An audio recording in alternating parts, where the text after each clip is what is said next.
지난 총선을 앞두고 시행된 여론조사에서 실제 결과와 다른 사례가 많아 민의가 왜곡됐다는 지적이 높았습니다. 선관위가 이런 문제점을 개선하기 위해 여론조사 왜곡 등으로 한 차례라도 고발된 업체는 퇴출하는 방안을 추진합니다. 배성준 기자의 보도입니다. 20대 총선을 앞둔 지난달 5일 서울 종로 지역 여론조사에서 당시 새누리당 오세훈 후보는 더불어민주당 정세균 후보를 오차범위 바뀐 9%포인트 이상의 차이로 앞섰습니다. 하지만 불과 8일 뒤 치러진 선거에서는 정세균 의원이 당선되는 정반대의 결과가 나왔습니다.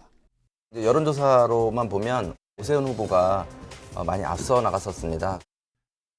전체 판세 예측도 빗나가 170석을 바라봤던 새누리당은 과반 의석은 고사하고 1당까지 뺏기면서 여론조사는 단순 예측 실패가 아닌 현실 왜곡이라는 극단의 지적이 나왔습니다.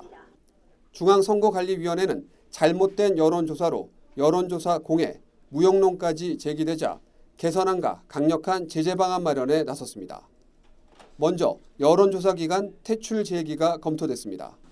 왜곡이나 조작 행위 등 중대한 위반 행위로 선관위로부터 고발이나 과태료 처분 조치를 한 번이라도 받으면 여론조사를 시행할 수 없게 됩니다. 경고 등의 조치를 3회 이상 받은 기간도 해당 선거가 끝날 때까지 여론조사가 금지됩니다. 각각 해당 선거의 종료 시까지 그 선거에 대한 여론조사를 할 수 없도록 하는 여론조사 퇴출제 등 강력한 제재가 필요하다고 생각합니다. 신뢰성이 떨어지는 여론조사의 주된 원인은 선거철에만 등장하는 여론조사 떴다방에 있다고 보고 여론조사 기간 인증제 도입이 제안됐습니다.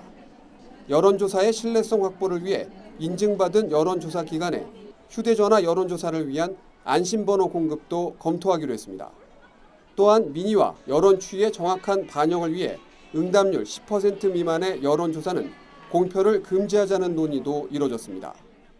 30%가 넘지 않을 때면 공표를 안 하고 있고 그런데 발제자는 10% 이상 제시를 했는데 현실적으로 타당한 선관위는 공청회를 통해 수렴된 다양한 개선 방안과 의견을 적용해 선거 여론조사의 개선안을 마련하고 관련법 개정에 나설 예정입니다. YTN 배성준입니다.